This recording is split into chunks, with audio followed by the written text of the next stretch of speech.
Hey! Oh my God, dalawang recordings sa loob na isang araw, back to back. I missed doing this video or doing this, yung magpe-pre-record ka ng mga videos and yung gagawa ka ng like back to back, minsan back to back to back, minsan apat na videos. Yun yung like kapanahunan ko pa dun sa main channel ko dati. Grabe ako gumawa ng videos doon, like sobrang early, especially kung merong ano ba yung product placement, no? Halimbawa, nagpa-build ng PC sa akin. Ginagawa ko siya 1 week before nung posted date kasi syempre, ipapacheck pa, mga revisions, etc. etc. So, na-miss ko yung ganito. Anyway, sorry. Anyway, welcome back sa inyo lahat. Sorry. Welcome back sa inyo lahat, guys. Welcome back sa aking channel and welcome back dito sa isa na namang reaction videos. Katulad sinasabi ko, guys, every Sunday mag-upload ako ng reaction videos or reaction video na outside gaming. Okay? Nag-upload ako ng reaction video every Tuesday pero about gaming naman, yung about games. 'Di ba? Anything, kahit anong niche ng game yan. Casino games, basta mga ganun, kahit ano, basta about gaming. Tapos pagka Sunday naman is kahit anong videos outside gaming naman. Okay. So, ayun guys, welcome back sa akin channel. Before we get into the content, gusto ko lamang muna syempre magbigay ng shoutout sa akin mga channel members. So, shoutout kay Tezkie, Bogs, Desiree Peña, Paulo Moeca, and Fantasy Forged. Hello, shoutout sa inyo lahat. Maraming salamat sa pagpapamember dito sa aking channel. I really appreciate it. So guys, para sa mga regular viewers ko dyan, if you want to support the channel financially, katulad ng ginagawa nila ng 5, you can do so by joining the channel membership. And to learn more about the channel membership, you can click the join button down below. Pero kung wala naman kayo pagpapamember, don't worry kasi you can still support the channel naman by doing the usual stuff, no? Like the video, comment kayo, subscribe, share, and all that jazz. Okay? So without any further ados, panoorin na natin to. Ito ang ating papanoorin for today. Teka na, paano ulit to? Yeah.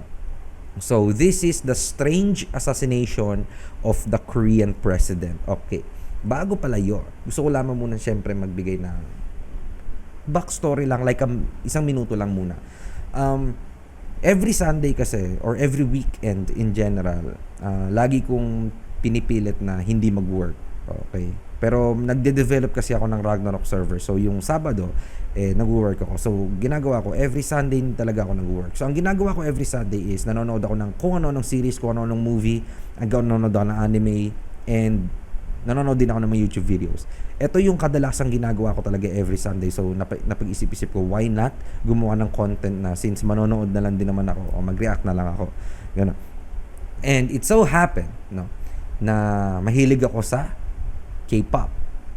Ngayon na lang naman ako nahilig and mahilig din ako sa Korean drama. Kaya nung nakita ko tong The Strange Assassination of the Korean President video na to, napag-isip-isip ko, okay, panoorin natin yan. Okay, hindi ko lang alam kung, well, I guess pagka North Korea kasi is Prime Minister, or Prime Minister ba sa North Korea? Hindi ko alam. Bobo ko eh. Diba yun? So, panoorin na natin to. Let's go. Na-intriga ako dito. Ay, taka lang yung audio. Yeah. The date is October 26th, 1979. At a safe house within the South Korean presidential complex in Seoul, a banquet is taking South place. Korea. In attendance are two of the most powerful men in the republic, Park Chung-hee, the president, and Park's longtime friend and political ally, Kim Jae-gyu, the head of the Korean Central Intelligence Agency, or KCIA. Also present are Cha Ji-chol, the president's chief bodyguard, Kim Ga-won, presidential secretary, and two young women, Sim Soo-bong, a singer, and Shin Jae-soon, a local college student. The men discuss politics and current affairs. Shin Jae-soon serves food and drink, while Sim periodically sings famous Korean and Japanese songs. At approximately 7:10 p.m., Kim Jae-gyu leaves the banquet room and walks to his office. He retrieves a Walter PPK semi-automatic pistol before returning to the group. Upon entering the banquet room, Kim draws his gun in the arm, and then at President Park, who who is struck once in the chest. With the gunfire inside acting as a signal, KCIA officers stationed outside the building opened fire on Park's security detail, killing 3 guards and a driver. Back in the banquet room, Kim's gun has jammed. He leaves to get another pistol from one of his KCIA officers. In the meantime, Char staggers towards an adjacent bathroom. Park is alive but incapacitated, lying on the floor. Kim returns to find Char in the hallway. He shoots him in the stomach before moving into the banquet room, where he shoots Park once in the head, killing him almost instantly. His death would have a profound and far-reaching impact on Korean society. More immediately, however, it presented a singular and insoluble mystery. Why did Kim Jae-gyu murder the president? Yeah, why?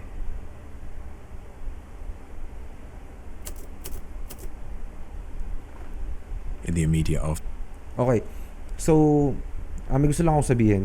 First, maganda yung visual presentation nila. And pangalawa,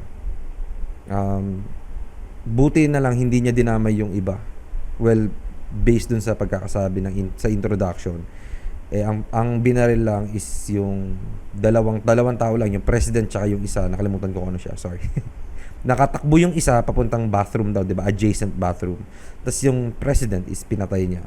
Hindi niya na dinamay yung tatlo, or tatlo yung natira, 'di ba? So ang talagang target niya lang is yung presidente. Oh no. Aftermath of the attack. In the immediate aftermath of the attack, Kim flees the safe house with 2 government officials. They drive to the army headquarters in Yongsan, where they are greeted by scenes of chaos and confusion. Military officials and cabinet members have convened an emergency meeting, but nobody is sure exactly what has happened. Only 2 participants, Kim Jae-gyu and Kim Gae-won, had witnessed the assassination, Dalawa lang and pala. neither disclosed the killer, the former for obvious reasons, and the latter perhaps out of fear of complicity. At 11:40 p.m, Kim Gae-won finally accuses Kim Jae-gyu of committing the murders, and he is subsequently arrested. With Kim apprehended, officials began scrambling to understand the circumstances of Park's assassination. 2 weeks after the bloodbath in the safe house, an official investigation was launched to determine Kim's motives. The investigation was ordered by Choi Kyu-ha, the incumbent Prime Minister and acting President, and chaired by Chun Do-hwan, a hard-nosed military general and head of the Defense Security Command. Wow. They aimed to resolve the storm of questions and speculation that swirled around the case. Why would Kim have murdered his friend and political ally? Were the shootings intentional, an accident, part of an attempted coup? Alam nyo, di ba? Well, taga Pilipinas tayo, kaya alam natin yung mga nangyayari dito. Pero for something as good as Korea, di ba? Hindi mo may isip na merong ganitong mga nangyayari. Well, I guess, politics, kaya sobrang hirap pumasok sa mundo ng politics. Diba? Hindi mo talaga may iwasan na may ganitong mangyayari. Di ba? US nga, meron pa rin, di ba? So, South Korea meron. Sa Japan, di ba, meron yung isa, yung parang inassassinate naman yung ex-prime minister, I believe. No? Kung tama yung pagkakaalala ko. Grabe talaga pag politika, kaya, hindi ko pinag-uusapan to eh. Masaya manood ng mga ganito klase ng videos, pero never kong pag-uusapan yung about politics. And was he Well, siguro ngayon, pero in the future, no. acting alone or part of a larger conspiracy? Investigators began to unpick what had happened on the night of October 26th. They held a reenactment of the shootings, using Kim and others present to physically reconstruct events of the evening. Except for chalk drawn on the floor, nothing appeared to have been touched in the room. There was a huge bloodstain on the floor where the president slumped. Oh. Food remained in dishes on the low table, around which the participants, 4 men and 2 women, sat Korean style on floor pillows. The investigation's findings, published on November 6th, pointed to a clear and unambiguous theory regarding the assassination. Kim had murdered Park in an attempted coup, or, as it was put in the official report, Kim Jae-gyu had been waiting for an opportunity to seize political power by murdering the president and his chief security officer. Investigators pointed to obvious signs of premeditation in Kim's actions. After retrieving the pistol from his office at around 7:10 p.m, he had briefly met with 2 KCIA men stationed outside. He reportedly told them, "I'm going to finish them off today, so when you hear gunshots in the room, take care of the president's bodyguards." Later, once Kim had reached army headquarters in the wake of the assassination, He tried to obfuscate exactly what had happened in the safe house, telling army officials only that something has happened to the president. Quickly declare martial law and keep this news confidential. Investigators alleged that this constituted Kim's attempt to seize power. After martial law had been declared, he would use his KCIA apparatus to suppress protesters, eliminate political opponents, and eventually declare himself president. Oh my Following God. the investigation, a military tribunal was established to prosecute Kim and 5 of his co-conspirators. 4 of these were the KCIA officers who had been involved in the killings of Park's bodyguards. The 5th man was Kim Gae-won, the presidential secretary. Although there was no clear evidence linking him to the assassination, prosecutors alleged that he had waited too long to make Kim Chae-gyu's role in the murders known to army officials, and must therefore be in on the conspiracy. Later, a 6th man, General Chung Sung-hwa, was arrested, also on suspicion of conspiring with Kim. All men were found guilty. No. Kim Chae-gyu and the 4 KCIA officers were executed on May 24, 1980. Kim Gae-won was also sentenced to death, but this was later commuted to life imprisonment. General Chung was court-martialed in secret and jailed. At this point, the case might seem cut and dry. Kim and a small group of co-conspirators had attempted a coup. Their plan failed, and they were subsequently executed or O, imprisoned. diba? 3 yung natira, diba? Kasi kung 6 sila, diba 6 sila, 6. 2 yung pinatay, tas yung isa na maril. So that, bakit sinabi kanina 2 witnesses lang? Ba't yung isa wala? Ayop yun. Their actions. However, here we should ask the question, how far can the official version of events be trusted? In the wake of the tribunal, Chun Do-hwan, the general who had overseen the investigation into Park's death, began moving to consolidate political power for himself. He extended martial law, seized KCIA infrastructure, and violently suppressed protests across the country. In 1980, after a military coup, Chun declared himself president, a position he would hold for the next 8 years. Chun's violent and undemocratic rise to power raises questions about the prosecution of Kim Chae-gyu. Many began to suspect that Chun had seized on evidence of a conspiracy in order to remove political opponents, specifically Kim Gae-won and General Chung. The American ambassador, William Gladstein Jr., was of the belief that there were probably no conspirators linked with Kim, and that Chun had warped the investigation to destroy a senior official and advance his own career. One Korean historian would later reflect that Chun had a keen interest in characterizing the killing of Park and his guards as part of a treasonous insurrection, because it would justify the junta's usurpation of power from the civilian government. So, if Kim had not killed Park as part of an attempted coup, what alternative theories can explain his actions? Democracy. Nanood naman siya. Winashing na. Kinuskus mo pa. Switch to new Ariel. Grabe, ang hirap pumasok sa politics, ang hirap pag-usapan niyan. Kaya yung yung mom ko, iniisip niya yan. Sabi ko, tigilan mo na. wag ka nang pumasok dyan. Tapos meron akong ibang mga kamag-anak, like yung parang sa father side, na tinry pumasok sa politics. Actually, sila. Hindi ko na sabihin ko saan, pero nagtry silang, yung pinsan buo ko is nagtry mag-SK, na bata pa kasi yun, so SK. Tapos yung tito ko naman is parang barangay captain ata. Barangay captain. Tapos yung lolo ko is naging head ng yung mga traffic enforcers. Naging hepe siya. Chip. Chip. Hindi ko sasabihin ko saan. Kasi malalaman nyo. Diba? Anyway, so yeah. Hirap niyan, Diyos ko. Kim's testimony during the tribunal painted a very different picture. In his closing statement, he described how it was done to protect free democracy in this country. President Park was against democracy, and he never believed in moving this country towards democracy. Gusto kong malaman kung anong klaseng presidente si President Park Chung-hee. Gusto kong malaman kung anong klaseng president siya, kasi para magkaroon siya ng ganitong klase ng threat or para mangyari sa kanya to, dalawa lang yan syempre. Sobrang bait niya, na marami siyang nakalaban, no, sobrang patriot, no, patriotic talaga siya. Tapos sobrang dami niya nabangga, or sobrang kupal niya na to the point na lahat galit sa kanya. Ganon. So dalawa lang. Hindi ka pa pwedeng nasa gitna. Kasi I think pag nasa gitna ka, parehas party yung makakalaban mo, parang gago nun. So kailangan mo lang mamili. So, gusto ko malaman kung anong klase siyang nilalang, kung anong klase siyang presidente. Therefore, it was impossible to restore democracy without sacrificing him. Oh my God. To understand this allegation, we first need to consider Park Chung-hee's complex and conflicting legacy. Ayun. Ito pala Park had ruled South Korea for 18 years, 18? rising to power following a military coup in 1961. Under his stewardship, the South Korean economy boomed following a period of rapid industrialization. At the same time, civil liberties were curtailed, press freedoms restricted, and the country slowly moved towards an authoritarian system of government. As the economy stalled in the 1970s, Park extended martial law to violently suppress popular protests.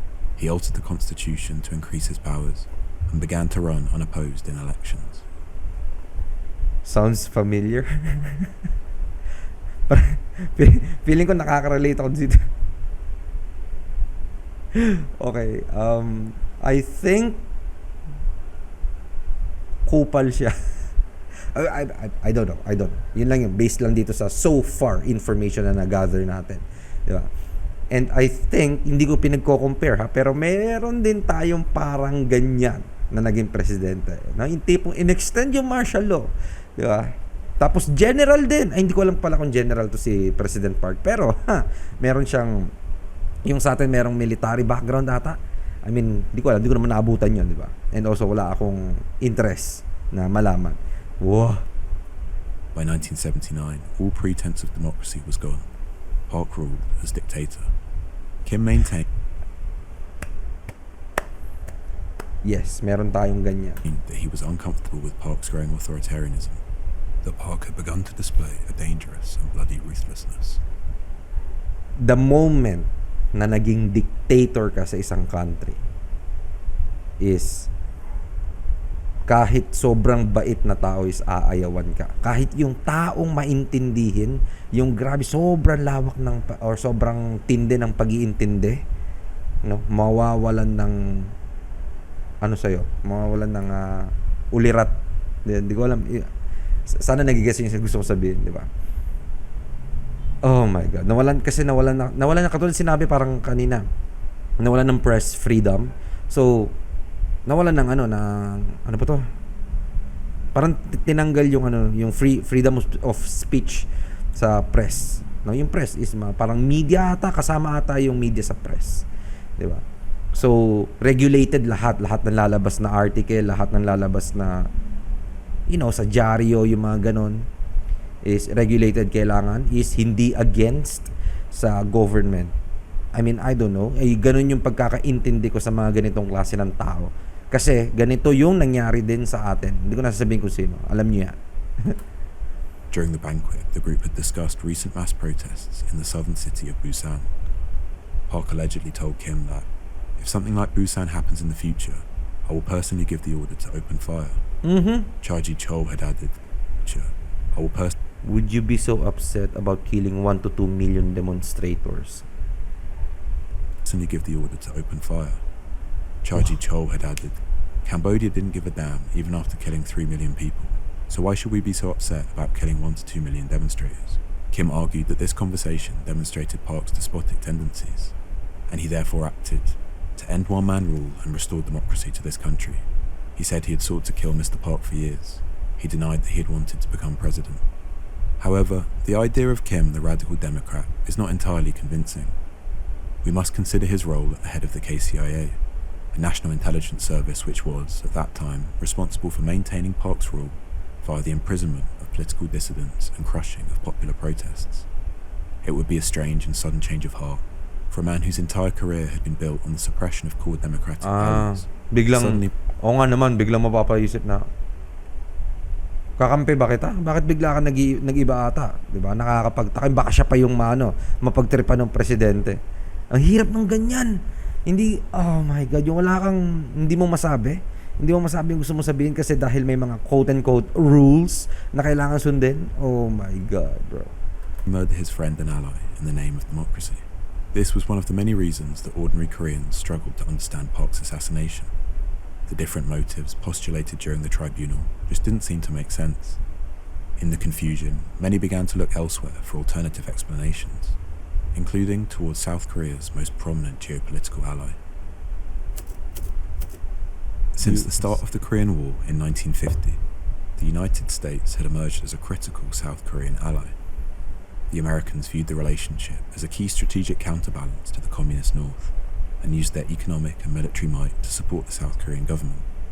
This long-standing relationship had been disrupted during the premiership of Park Chung-hee. The United States openly criticized Park's authoritarian tendencies, briefly recalling their ambassador to Seoul in the wake of political crackdowns in 1979. Perhaps most significantly, the United States disagreed with Park's decision to pursue a clandestine nuclear weapons program.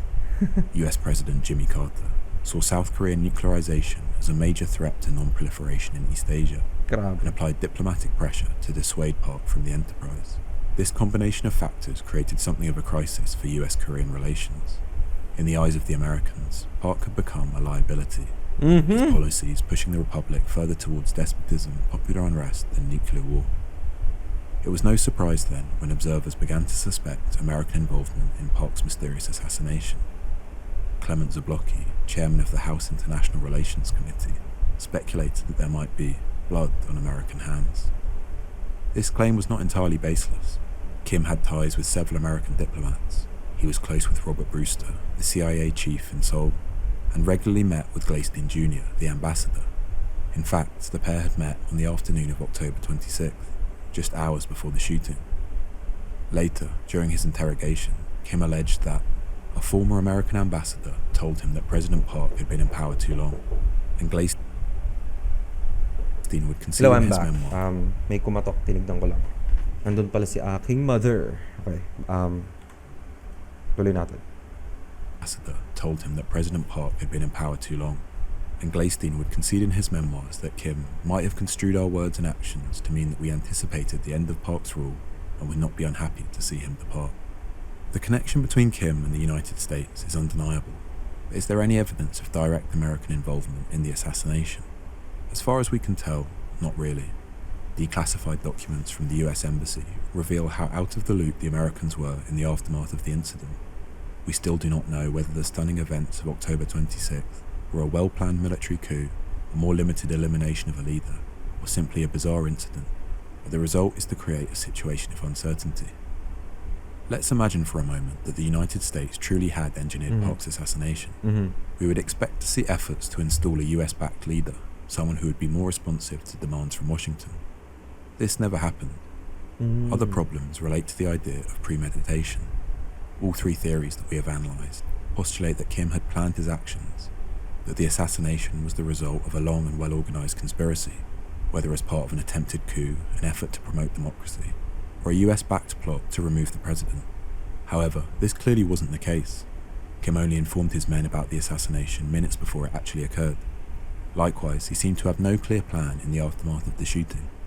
If Kim really had planned to kill Park, he would have fled immediately to KCIA headquarters instead of the army base, where he could have used the agency's infrastructure to avoid arrest, consolidate power, and influence developing events. Seen through this lens, the incident starts to look less like a premeditated political assassination, and more like a sudden, spontaneous murder. Grabe. Choose your flavor. Imagine nakulong ka, di ba? Murder. Sino pinatay mo, pare? Tropa. Yung presidente natin. Huh? Grabe yun. Sira ulo. Universe is.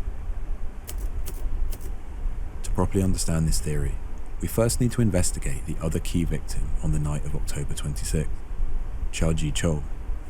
Cha had been appointed as Park's chief bodyguard in 1974, following an assassination attempt on the president made by North Korean commandos. Grabe. Cha's power and influence gradually increased, becoming one of Park's closest, May assassination most attempt na trusted pala allies. dati pa. By 5 years 1979, prior. he had begun to step on the toes of the KCIA, Tama openly ba? blaming Kim for the growing pro-democracy movement and advocating for a more hardline approach.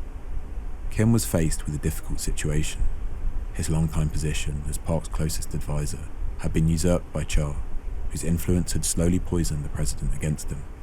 He was under pressure to deal with the emergent protest movement, and, by the beginning of October 1979, had received an official letter of warning from the president about his irregularities and had been confronted by his possible dismissal in a rumoured cabinet reshuffle. In short, Kim had been backed into a corner, and who was to blame? Park and Cha. These tensions were apparent on the night of the assassination. Eyewitnesses reported that Park and Cha had argued with Kim prior to the shooting. According to the official report, the president had asked Kim, in a criticizing tone, is not the situation in Busan a result of the non-existence of intelligence?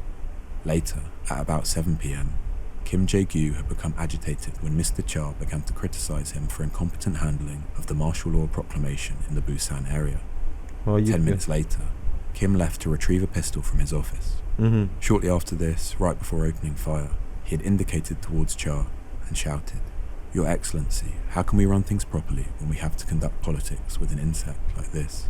It seems clear that a breaking point had been reached in relations between Kim, Cha and Park, providing a powerful motive for Kim's actions. This would explain the sudden rush nature of the shootings, the lack of proper planning, as well as Kim's confused and counterintuitive behaviour in the immediate aftermath of the incident. On this basis, this theory seems to provide the strongest motivation for Kim's actions and explain most closely the events of October 26th. Nevertheless, the complexity of the Park Chung-hee case necessitates a nuanced and multifaceted analysis, one that does not rely on a single definitive reason, but rather a set of related and interlinking motives. While personal resentment seems to have played the biggest role in Park's assassination, Kim would have likely entertained the idea that his actions could transform into a total government coup, and that he would be propelled into the presidency. This may have been motivated simply by a desire for power, or it may have stemmed from an aspiration to steer the country towards democracy. Finally, although it seems that the United States did not conspire or collaborate with Kim in the assassination, their obvious frustration with Park likely encouraged Kim to act, and he may have interpreted vague statements from diplomats as constituting implicit American support for regime change. All of these factors, combining and compounding one another over many years, ultimately triggered the assassination of Park Chung-hee, the execution of Kim Jae-gyu, and the transformation of the South Korean political landscape, leaving in their wake a tale of feud and friendship, despotism and democracy, machination and murder. Oh, that's it? Oh, that's it. So anyway, katulad na sinasabi ko kanina, ang hirap pumasok sa politics and ayoko, isa to sa mga ayokong pinag-uusapan. Well, at least modern politics. Pero yung mga nakaraan na mga history na ganito, wala namang problema sa akin yan as long as wag ka makipag-argue sa akin. Okay. Wala akong ini-stand no? Na side sa politics natin. Okay? Wala akong pake kung sino man nanalo dahil hindi ko na makikita na magbabago yung Pilipinas. So, mauuna akong mawala dito bago pa ito magbago. Kahit sino naman umupo. Tignan mo, di ba? Umupo si Duterte. Anyari. Diba? Umupo si Marcos. Anyari. Diba? Yes, meron tayong mga small details na hindi na napapansin. Kasi dahil sa kagustuhan nating makita yung bigger change. Di ba? Hindi natin nakikita yung small na step by step. Ang pangit kasi sa ganyan, nag-reign naging president si Duterte. May ginawa si Duterte. Ang nangyayari kasi is pagka natapos yung term ni Duterte, di ba? Tapos pumalit na si Marcos ngayon. Hindi na naitutuloy ni Marcos yung inumpisahan ni Duterte kasi meron siyang sariling way kung paano gawin yung mga bagay-bagay. Di ba? Well, I don't know. Diba? Ito ay example lang. Tapos, for example, tapos na yung termino ni Marcos. May pumalit, I don't know. Sino ba? Hindi ko lang kung sinong tatakbo. For example na lang, si Lenny. Diba? Since magkalaban sila nung umpisa pa lang, iibahin na naman ni Lenny yung pagpapatakbo ng bansa. Ang dami niyang iibahin dyan, for sure. Diba? Hindi na itutuloy ng bagong presidente yung inumpisahan nung una. Kesa ituloy nila, iniiba nila kasi yun yung paniniwala nila na mas makakabuti sa bansa natin. Okay, kaya kahit sinong pumalit na presidente, kung hindi talaga itutuloy yung ginawa or yung inumpisahan, kasi syempre magsisimula ka sa maliit eh. Sobrang daming utang ng Pilipinas. Hindi ka pwedeng mag-invest sa kung saan-saan, di ba? Marami kang kailangan isaalang-alang, marami kang kailangan isipin, di ba? Ganon. So, yan. Mahirap ang usapang politics. Kahit kahit sinong pumalit dyan, hindi ko na maabutan na magiging okay to. Kasi hindi nila pinagpapatuloy, bagkus iniiba pa nila. Kaya, yun, ayokong pinag-uusapan yan. Pero yung mga history na ganito, okay lang. Okay, it's cool to see na yung isang bansa na napakaganda, such as yung Korea. Maganda rin naman ang Pilipinas, don't get me wrong. Pero, di hamak naman na mas maganda ang Korea. No, pagdating sa culture nila, tapos pagdating sa entertainment industry. Di ba? Doon na lang sa entertainment industry. So, hindi ko lang akalain na merong ganitong klaseng side yung, or may ganitong history yung Korea. Para siyang si Marcos, di ba? Sinabi ko na. Para siyang si Ferdinand Marcos. Para siyang ganon. Di ba?